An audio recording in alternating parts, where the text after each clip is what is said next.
So for everybody asking how I give the cat an inhaler, we start with this.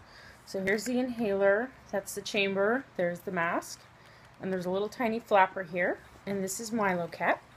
So shake it up like a good inhaler, and here we go. So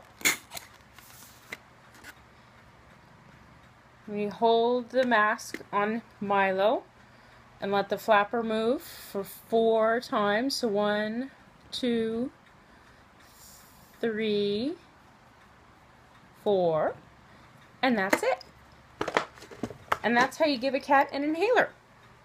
And you also give him lots of treats. Say goodnight, Milo.